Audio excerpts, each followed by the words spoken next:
The David look.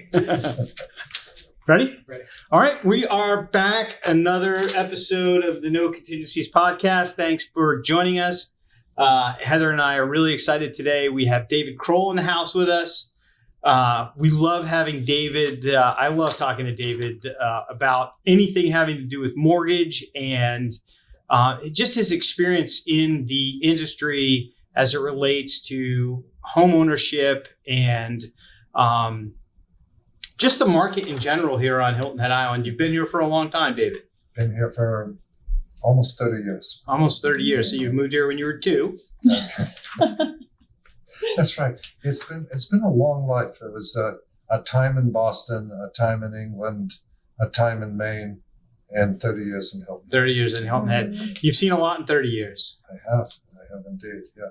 This is the island economy has obviously exploded over that 30 years. Sure. It was a high-end destination for rich Northeastern people, and only a few of them when I arrived here. And there was only a couple people in Bluffton, right? Yes, right. Now look at Bluffton. Yeah. What's happened to Bluffton in 30 years? It's really amazing. So thanks for coming in, talking to us about mortgage. There's a lot of uncertainty in the industry right now. I don't care which news service you subscribe to, but everybody's talking about interest rates, right? Correct. Absolutely. So interest rates must be everything. Interest rates are the easiest thing to talk about because they're in black and white, and because a CNN news bite can capture an interest rate. Interest rates are, relatively speaking, unimportant to major decision making in a person's life. Why would you make major decisions in your life based on an artificial prop? It's especially artificial because it changes, and it's known to change, and every 3 to 5 years it completely changes. So, why is our memory on interest rates such a short-term memory? it's because over 50% of the population has less than $500 in their bank account. Financial decisions and financial crises and financial anxieties have a very immediate nature. They are felt with an immediacy that very little else is. You can settle into a boring job for 7-10 years and hardly notice the time passing. But you darn well know if your checking account is running out of money that week. The majority of the population are extraordinarily sensitive to short-term financial events. That means that short-term financial metrics like interest rates and today's stock market become dominant conversational points, simply because that's the way our brains are wired about money. Yeah. So you've lived outside of the United States? Yes. So are Americans unique in the fact that they seem to live right up against their means rather than well below their means? The American middle class, which is who mostly we serve here in Hilton Head, this would be the folks coming here for retirement, buying houses today between $500,000, $400,000, $500,000 up to $1.2 million, $1.3 million, $1.4 million. That group of people live to the tippity top of their means. Below them, they live to the tippity top of their means because they have very little. Yeah, they don't have a choice. They don't have a choice. Above them, it's rich people. So it's our middle class here in the United States is a high pressure consumer middle class, not so much in Europe, or at least not so much in Europe when I was there, which was 30 years ago. You have been with Mortgage Network for how long? I mean, did you start as a partner? I am one of the senior group of 7 or 8 people in Mortgage Network is now a big company, $4 billion. We have 30 some offices up and down the East Coast. I started there. I came from investment banking into mortgage lending, and I loved it. So I've stayed put and developed out the southeast of the country. It's an industry that Wall Street and especially the tech companies are beyond eyeballing at this point, right? Right. It's a huge direct part of our economy. Mortgages, real estate transactions, insurance transactions, collectively taken, represent just a major market sector in the United States. So if you're strong in one, you eyeball the other. If you're the biggest real estate conglomerate in the country, or biggest real estate sales organization in the country, you look at mortgage banking, with lust. You look at insurance brokerage the same way. You look at property management the same way.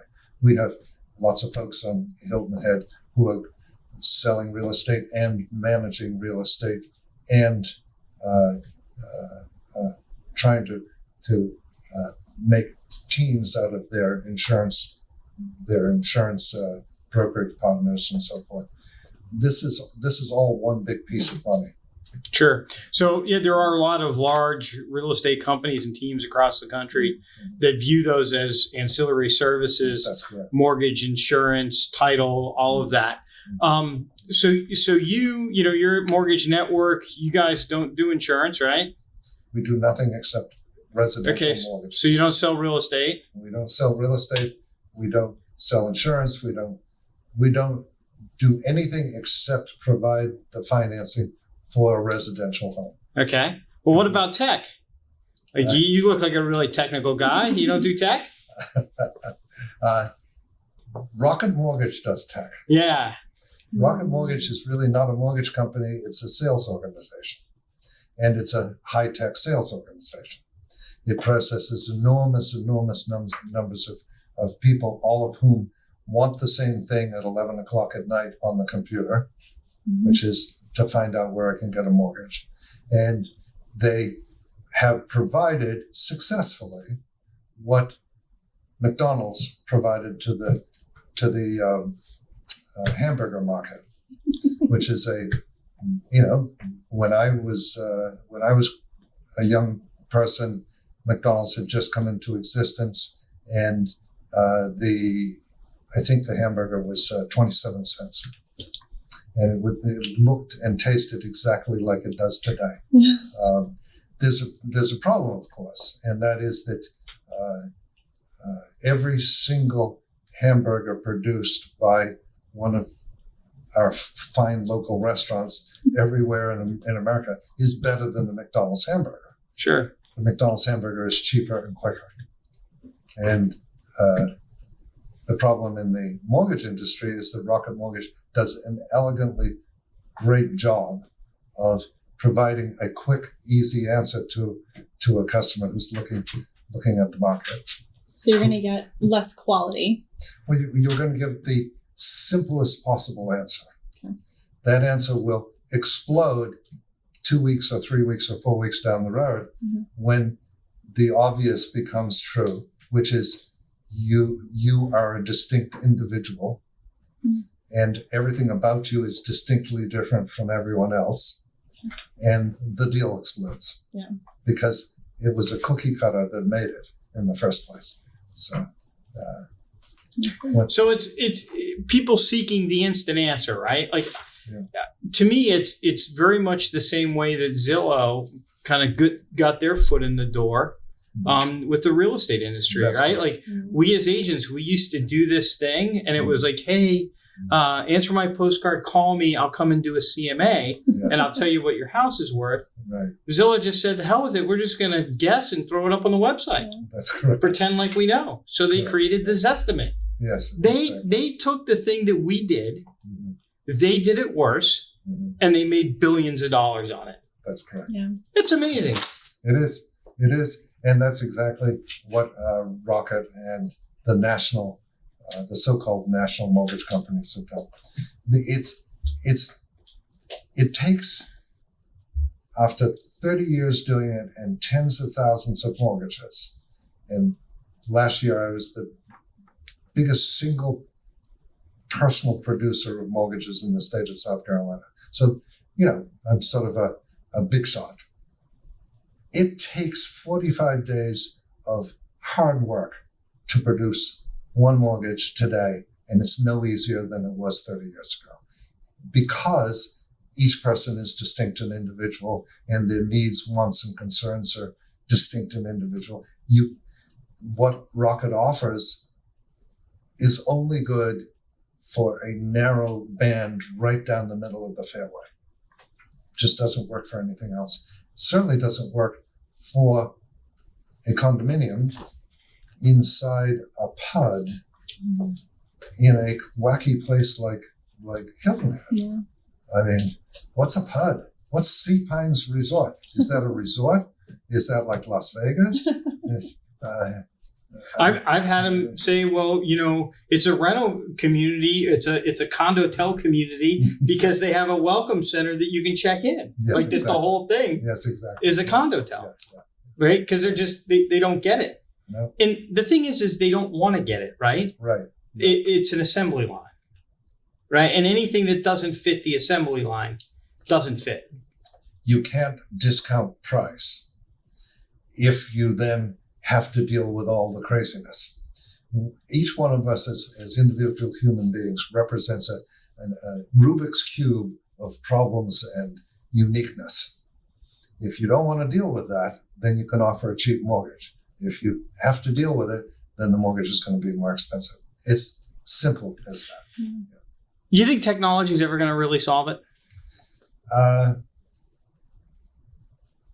Yes, technology will continue to bite off pieces of it to simplify the overall process by taking away the things that don't really need a human touch, that don't need a human ingredient. The paperwork gets ever better every year. I mean, we are getting better at collecting people's documents. We're getting better at figuring out what we've got and what's missing. All of that's at our fingertips now. But the core equation is not going to change. Do you really think that you can sell $1 million property to someone without knowing anything about them? Without recognizing their humanity, so to speak? I mean, can you give them good advice? I don't think so. No. Yeah. I not, in a way, not unless we're selling a product that's all the same. Yeah. If it's a cookie cutter community where every house is exactly the same, and they're just picking their spot on a golf course, then potentially, but it still doesn't take it into to affect the human factor, right? Well, like of who they are as a person. Yes, I mean, that would argue that D.R. Horton and Minto and K. Hovnanian and so forth really have the corner on the only kind of real estate that's really meaningful and needs to be sold. And that's not so. No. That's not so. I just have one last question on the subject of technology or comment, I guess I'd like your take. Technology has been working for dozens of years, I would say at this point, trying to get a foothold in many industries like mortgage, right? It's amazing to me how, and I would never wish it to happen again, but how much the pandemic caused the acceleration of the adoption of a lot of technology. Because it forced us, it was like, hey, you either do it this way or it's all shutting down, right? I know that was that way in our business. Yeah. Attorneys doing simple things like wiring commission checks. banks being more open to accepting digital signatures, those kind of things. It's amazing how much advancement we've had over the last 2 years, despite the billions and billions of dollars that have gone into it. Did the pandemic change the way that you guys do business? It has absolutely changed the way that we've done business, because 80% of all of the employees of Mortgage Network are now remote employees. So that's a huge change. It's changed the way I do business very little, because I'm a dinosaur and I resist technological change. I resist it because I'm comfortable and familiar face to face with clients, and when I can't be face to face, I try to manufacture that same closeness on the telephone. I mean, I really work at that. Well, and I would imagine that you have clients that feel the same way. They are protesting the use of technology, and they want that relationship. Mm-hmm. So you're probably not alone. I imagine. I think you're absolutely right, Heather. Yeah.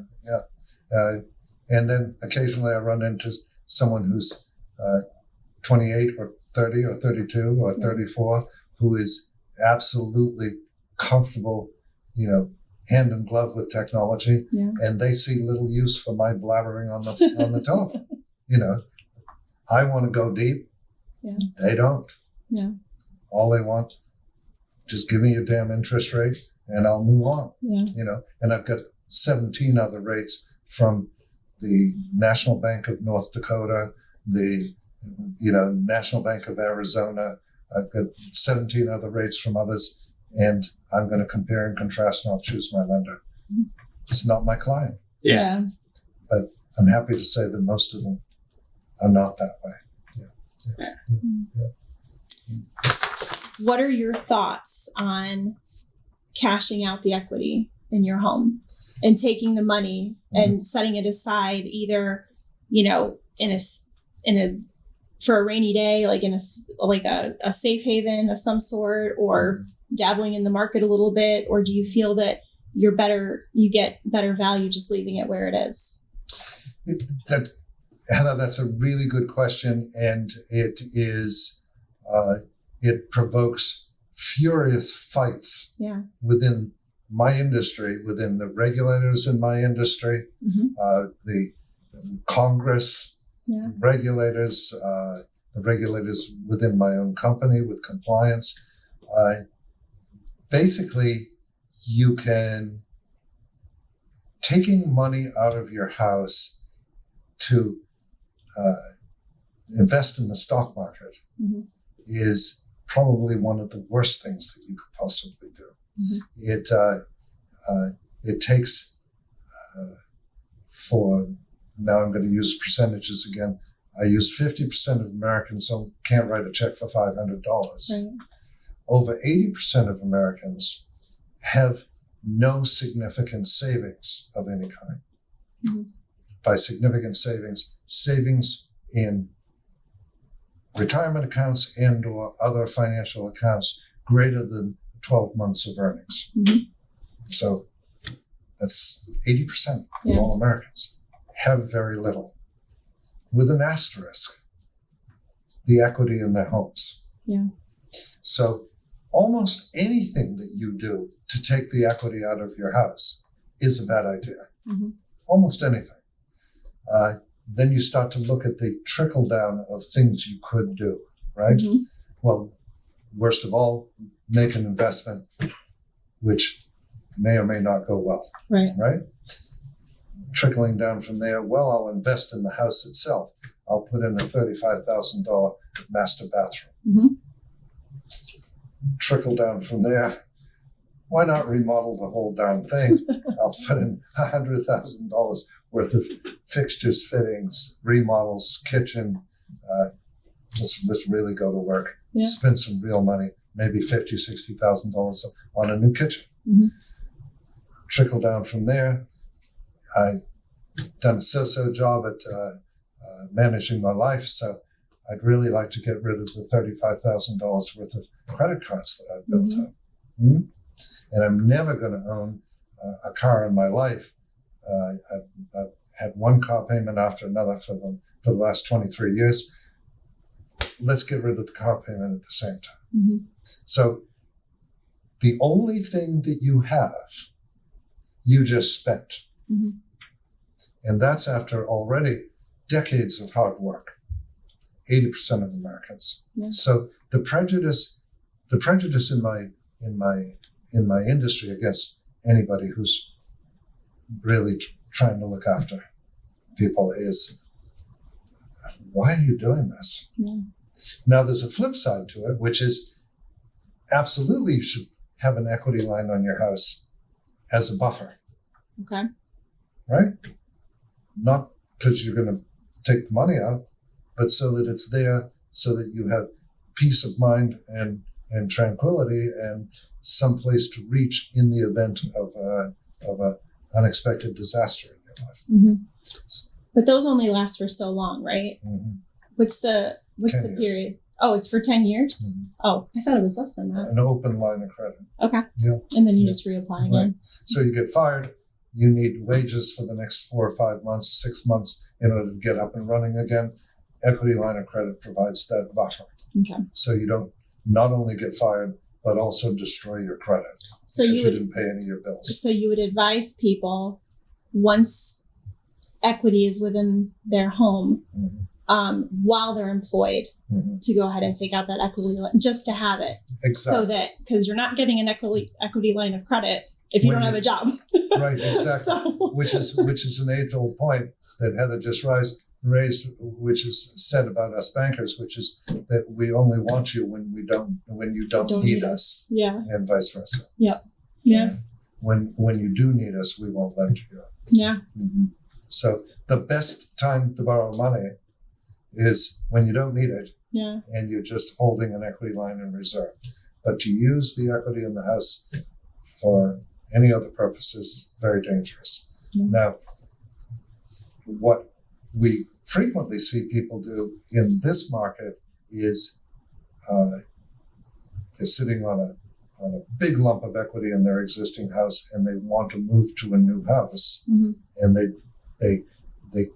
they need to create a bridge between the old house and the new house. We do that all the time. Okay. So is there a we'll- term for that?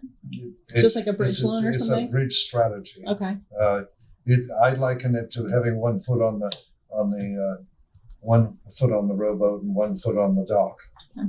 and you're trying not to fall in. Right? You found the perfect house that you really would like to buy. Yeah. You need to sell your old house in order to be able to pull it off. What we do is rob Peter to pay Paul. We rob some money out of the old house, put it down on the new house, stick it all together temporarily. Okay. So you own 2 houses and 2 mortgages temporarily. Which would get you out of on the contract selling your home as a contingency in order That's to correct. purchase. That's correct. Interesting. That's correct.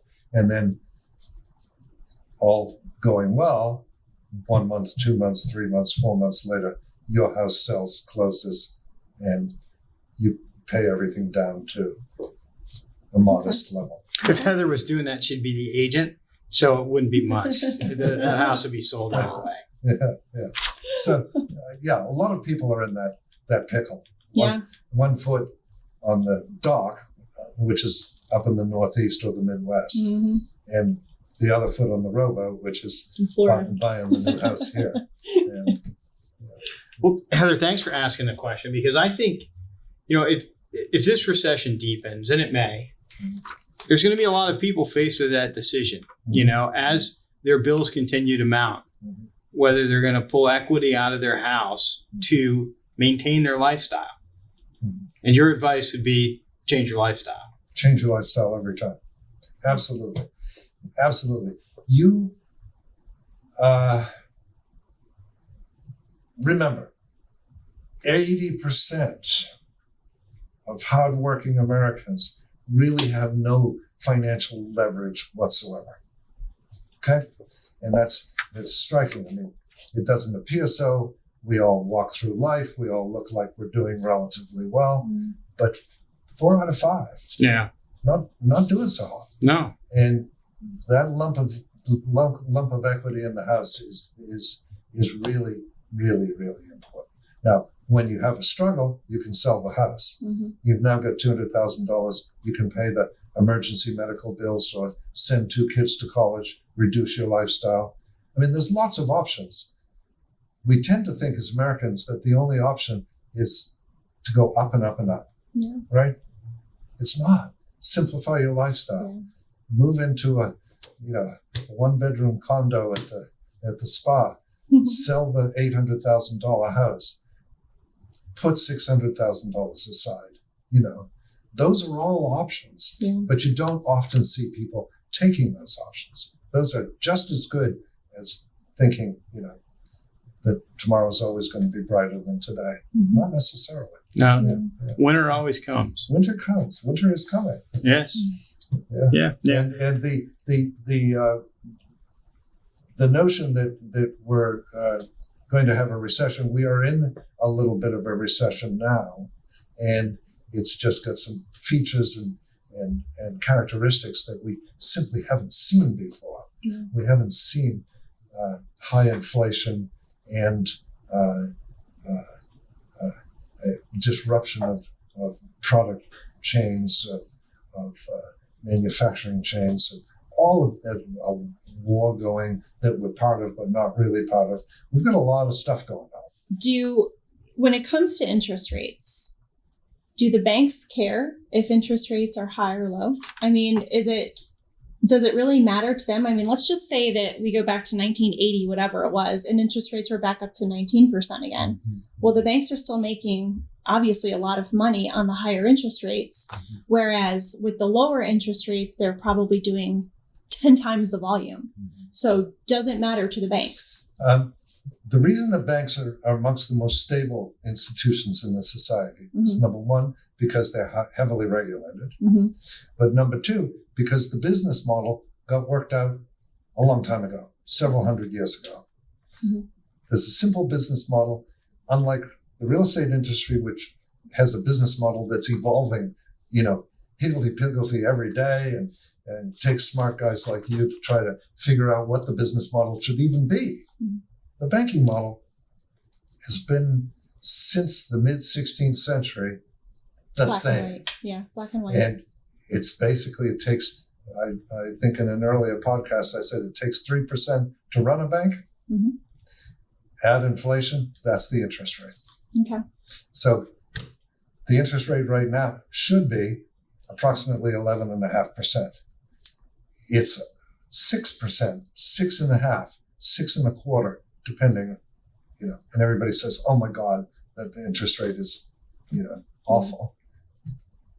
Not really. That interest rate is artificially low because of the actions that the government has taken in supporting the economy over the last several years. All the PPP money and all of the money that's flowed in.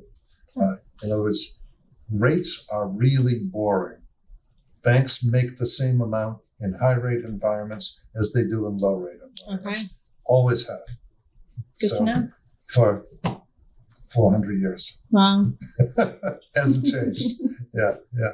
So, awesome question. I'm glad you asked that question. That's a great question. Yeah. It's interesting.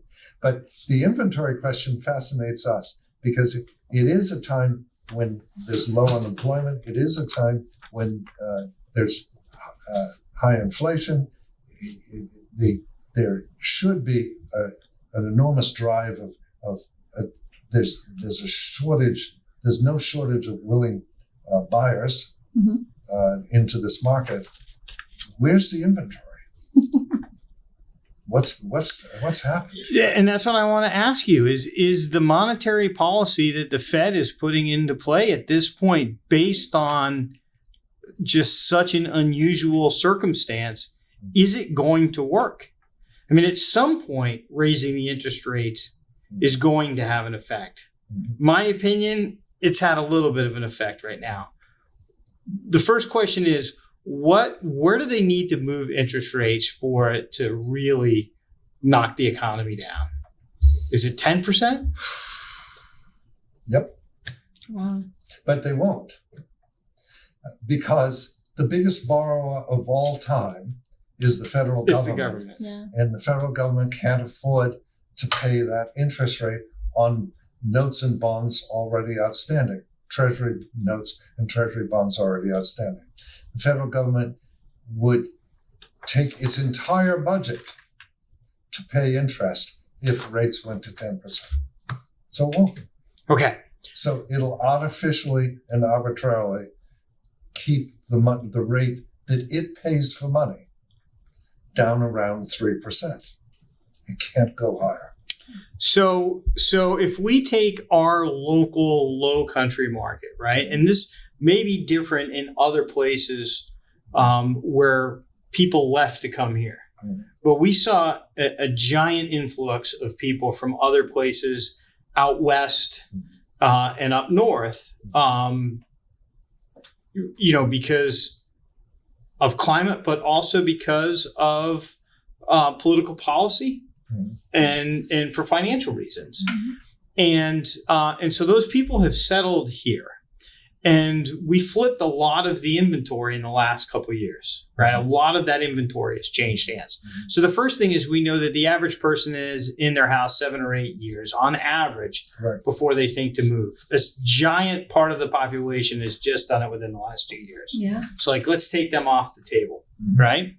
And so for the rest that have been in their house for 5 years, I think it's fairly likely that a lot of people took advantage of interest rates over the last 2 years and refinanced. So they're now into their house at a 2.5% or 3% rate. So as the federal government starts pushing rates higher, and there's a shortage of opportunities because so many people have moved here, will it not prevent people from putting their house on the market? And if it does stop people from putting their house on the market, because why would I sell my house for $1 million to go buy another house for $1 million and pay twice as much interest? I'm probably going to stay put. And that doesn't take into account the number of people that have renovated and fixed up their house over the last couple of years, right? So could this raising of the interest rates just cause homeowners to stay put, stay in their house?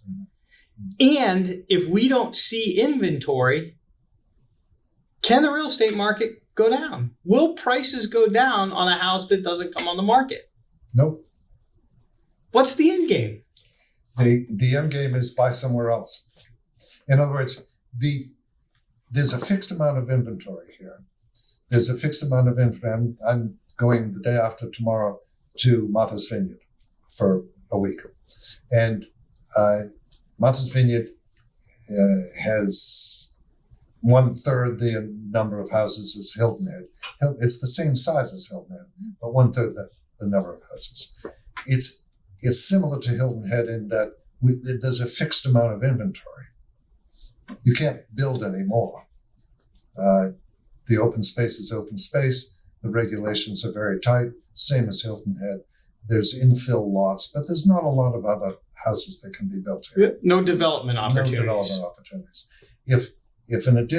If we've built up an inventory of an additional 20 or 30,000 people who would like to come to Hilton Head really passionately, really, really, really have already made the decision they'd like to come here, someone is going to have to tap them on the shoulder and tell them it's not going to be Hilton Head.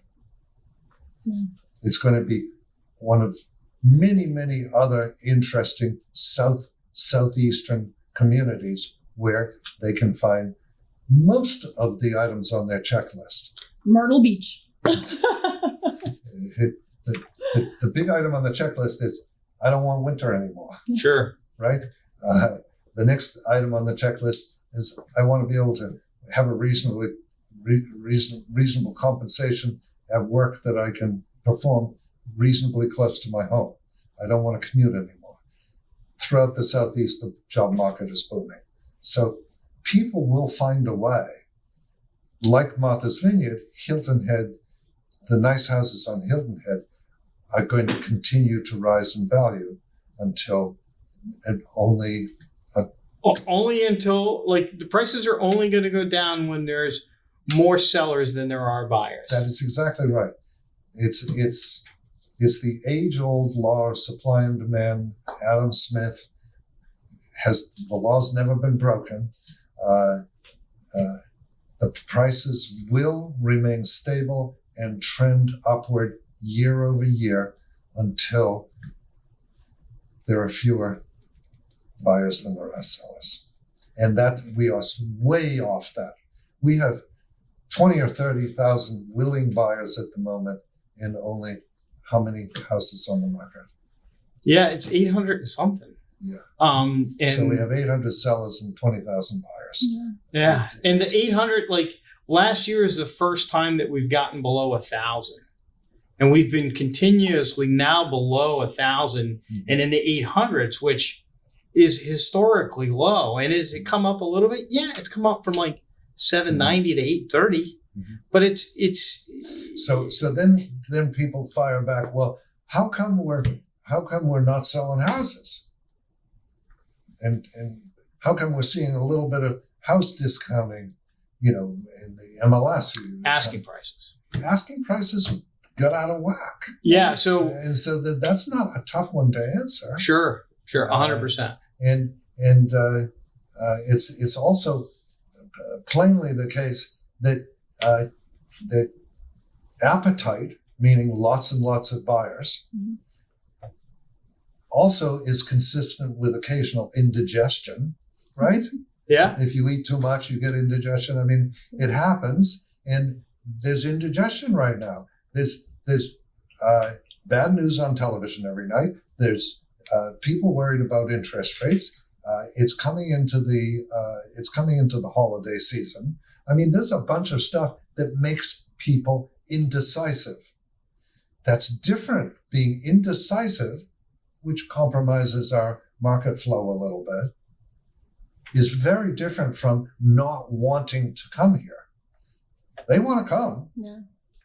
But for the moment, it's instead of middle of 2021 where it was, you want to do it? Yeah, let's do it. Let's do it. Let's do it tonight. Let's absolutely, we'll get the offer in by 12. We'll beat the other 7 offers. Right now it's, honey, we might be better off if we waited 3 months. Yeah. It doesn't mean we don't want to do it. Yeah. Yeah. It's and that's where we are. We're in this kind of stall at the moment. Yeah. I think a lot of sellers haven't recognized it, and their listing price is a little gluttonous. Yes. Right? Sure. Using your analogy. Yep. Mm-hmm. And kind of just resetting that expectation because, during the frenzy, I mean, I remember us with listings, we would do a CMA and we would say, here's what we think the house is worth, $900,000. But things are crazy right now. Let's list it for $1.2 million. And then somebody would hear about it before we put it on the market. We'd get 7 offers and we'd sell it for $1.4 million. Yeah. And we're like, I don't even know how to do a CMA anymore. Yeah. Right? We felt like we didn't know what we were doing. Yeah. And it was because they weren't based in reality because there was no supply and there was so much demand. Right. But it's all about supply. And I would argue that disparity between supply and demand still exists right now. Significantly. And we're in a pause state so that people can get their bearings and figure out what's really going on with all of these negative rumors. It doesn't change the supply and demand. It's still there. So the seller that's out of whack with the market has to adjust his price, but that doesn't mean prices are going down. It has nothing to do with Not that. even close. No. Not even close. Do you have any other questions for Dana? I don't think so. We covered a lot. Yeah. What time are we at? Honestly, the time code's hard for me to decipher here. Oh, okay. You have a watch? It's 2:15. I should Well, but I'm What time did we start? But what did we start? About 2:10. Okay. Yeah, I'd say we're at least 40 minutes. Yeah, which is perfect. Yeah. So do you want to wrap up? Show the viewers some love. Yes. What do you want me to say? If it were I'm me, Heather. I know you're here to see me. if it were me up there, I would thank them for watching and I'd ask them what they want to see next. Well, should I thank David though for being on the show? David, we thank you for being here. Yeah. And yeah. Okay. So yeah, that's how we can wind up then. Yeah. All right. Cool. Ready? Yeah. All right. David, we really appreciate you being here today. Thank you Thank for you. taking time out of your schedule. I know you're busy, Mhm. and we appreciate obviously the audience. So no contingencies. I love it. You Thank like you that? very much. Thank you you. very much. Send us pictures from the vineyard next week. Yes, Oh I will. I will. gosh, so jealous. It's going to be so beautiful up there too.